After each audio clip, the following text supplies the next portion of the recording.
Hey friends, this is Trina, and welcome to Life's a Blog, the podcast.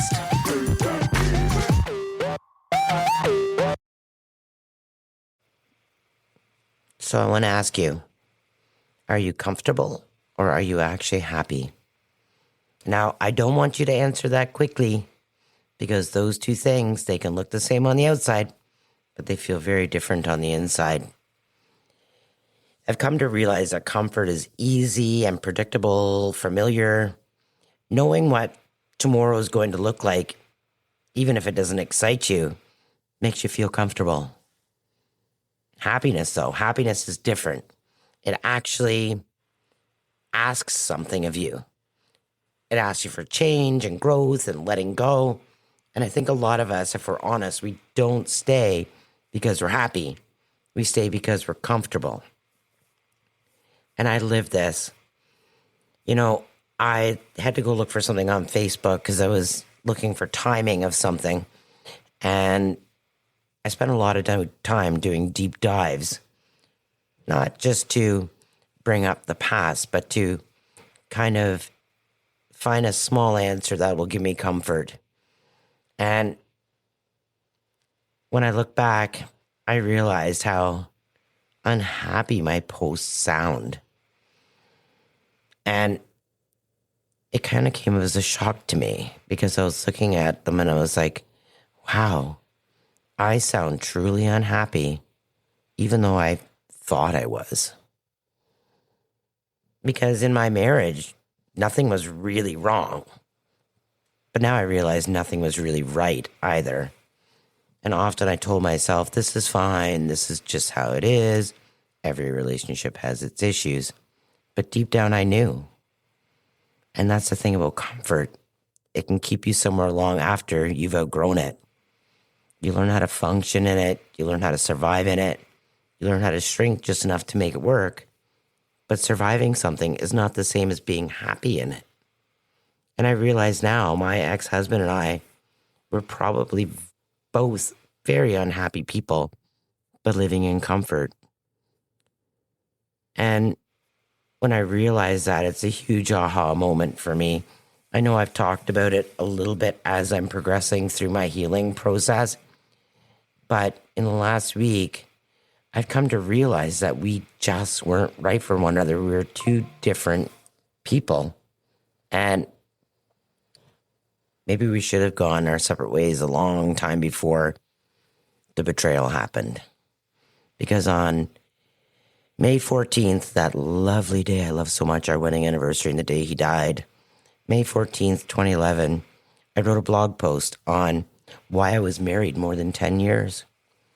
And it basically outlined how he approached me and said that he was unhappy with everything in his life.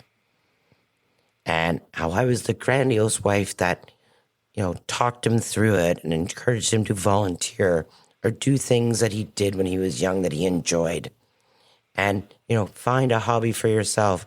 Don't just sit down and watch TV. Find something to do that brings you passion, like myself.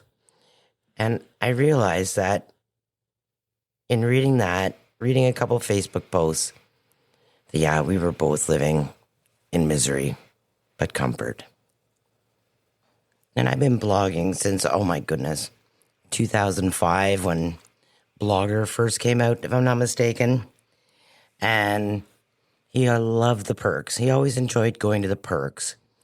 But when it came to doing something together that was like a Coldplay concert just on a whim, it was always, no, I can't do it. So the commonality wasn't there. He loved the perks, and believe me, afterwards, much like my other partner, I told a story of my life, and that's what kept me going. When I look at my blog from years gone by, the unhappiness really, truly shows. But they loved the perks, but they didn't love the story that included them. But this is my passion. And this is why I've taken it to a podcast now. It's not for revenge or anything like that. It's not for, I don't care if 2 people listen. It's not for notoriety. It's for helping me grow and learn. And having this documentation of my life actually helps me look back and see where I went wrong. And when the betrayal happened, there's something that nobody really prepares you for. It's not just the betrayal, what comes after. It's having to sit with yourself and realize you saw things and stayed. I stayed for a few months after, but I begged him for well over a year. And my God, shame on me for not knowing my worth and begging someone who hurt me so badly to come back. I questioned my instincts, my judgment, my heart, because the hardest part isn't just that someone wasn't who you thought they were, it's that you believed they were. And now you're left trying to understand how you gave your best to someone who was never really showing you the truth. And that kind of pain, it doesn't just break your trust in them, it shakes your trust in yourself. And that's where comfort becomes dangerous, because it whispers, just go back. At least you know what it feels like. At least you know him, so it's familiar. What is a little bit more pain? But going back is not the same as healing.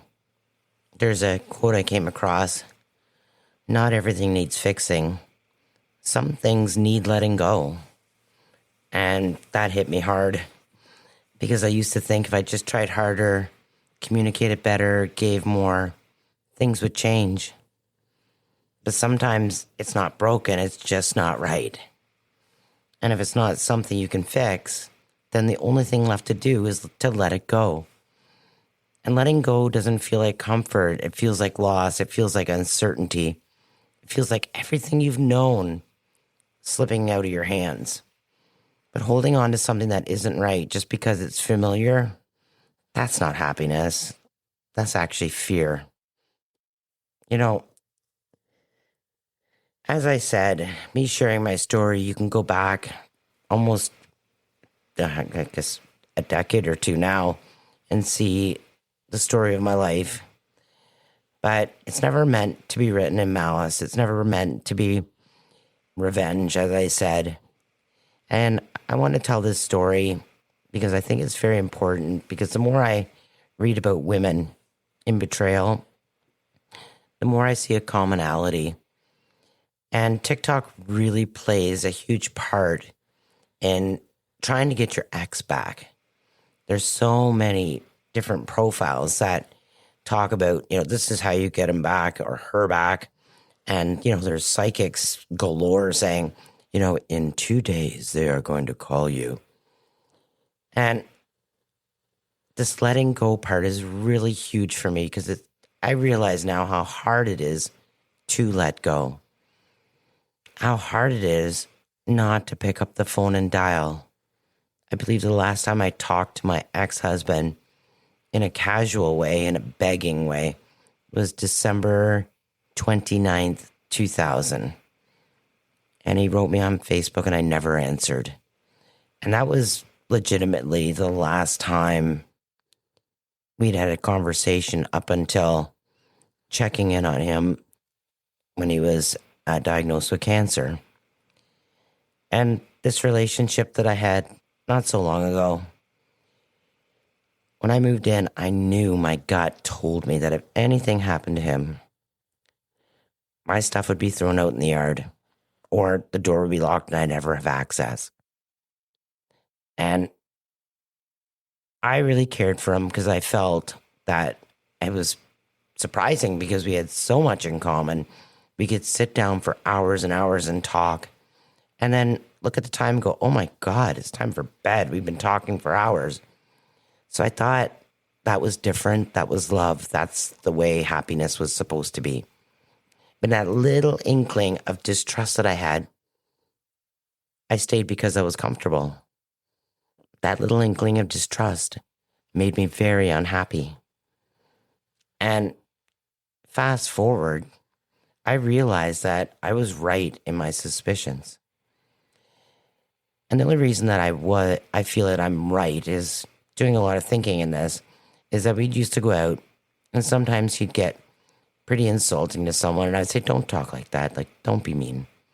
And, we'd go to the trailer, and there was times where he was a little sarcastic. And I'm like, please, like, let's just try to get along with everybody. Like, I'm not telling you what to do or how to live, but I just want to be happy here.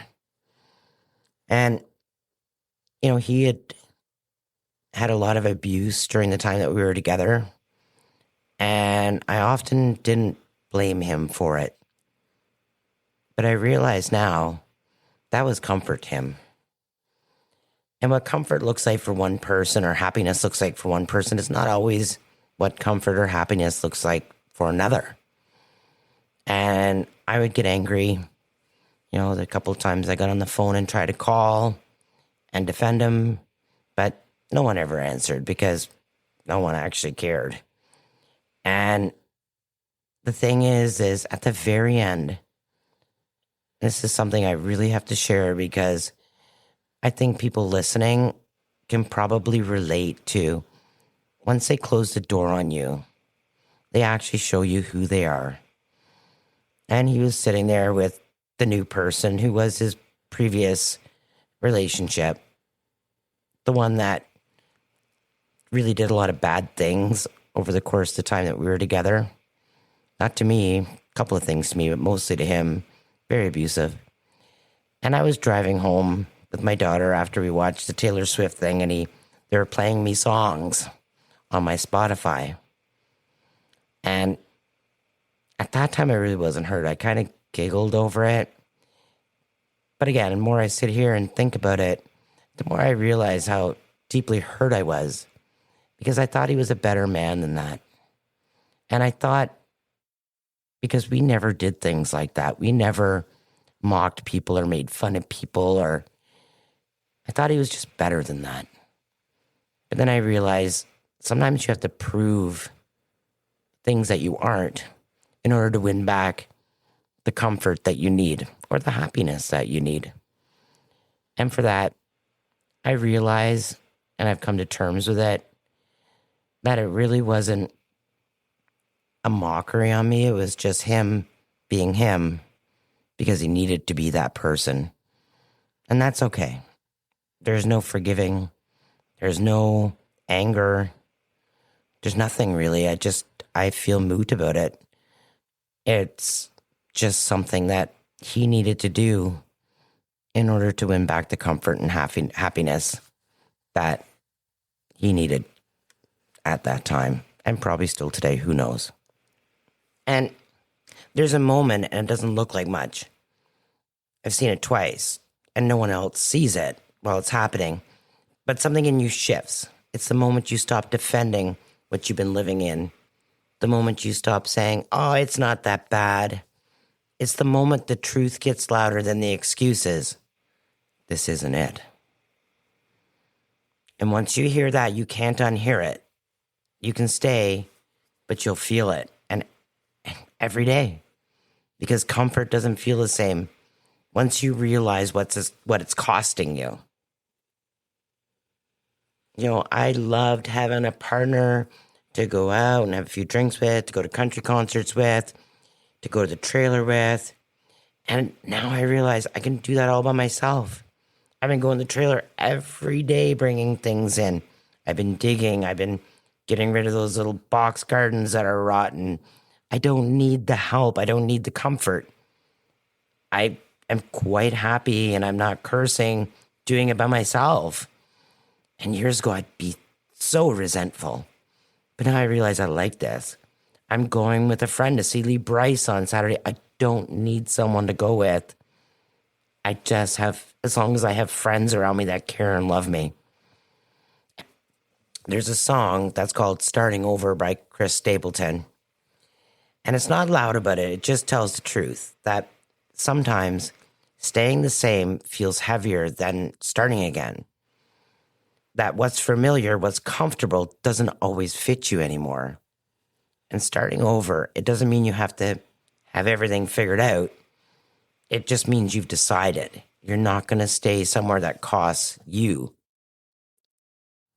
And I think that's what choosing happiness really is. It's not chasing something perfect. It's walking away from what isn't real. Even if it's hard, even if it's uncertain, Lord, it's hard. I can't tell you how hard it is. Being alone and healing is quite possibly the hardest thing you can ever imagine, because you're absolutely alone in those thoughts. And, you can turn to booze, you can turn to gambling, you can turn to eating. I sometimes turn to epic sourdough recipes, but healing is so difficult. But you have to deep dive. You have to take that chance. You have to deep dive into it. And everything that you do going forward, you'll ask yourself, am I comfortable or am I happy? Today I went to drop off some sourdough bagels to a friend who owns a retail store. And I met up with someone that I was trying to avoid for quite a while. And years ago, I would have just turned my car around and left. But this time I thought, nah, I'll go in. So I walked in, I said, hey, I know you. And the lady says, I know you too. And then we got into a discussion about what had happened. It was a job interview that I just basically said no to because I thought it was very sketchy. And I just outright told her, I said, it's very sketchy. I don't want to support the Americans. I believe in Canadian publications. I believe in Canadian publishers. I don't want to deal with American publishers right now because of what's going on. Not that I dislike America or anything. I love going over to the States. I love it. I love Nashville. I love everything about it. But just with what's happening right now, that's one thing. But also supporting small Canadian publishers is another thing that's very important to me, because when you have a print magazine, the struggle is very real. And I just stuck to my guns with that. And we went outside and chatted a little bit more. And I said to her, let's do a coffee sometime. And she's like, yeah, I would really like to have a coffee with you sometime.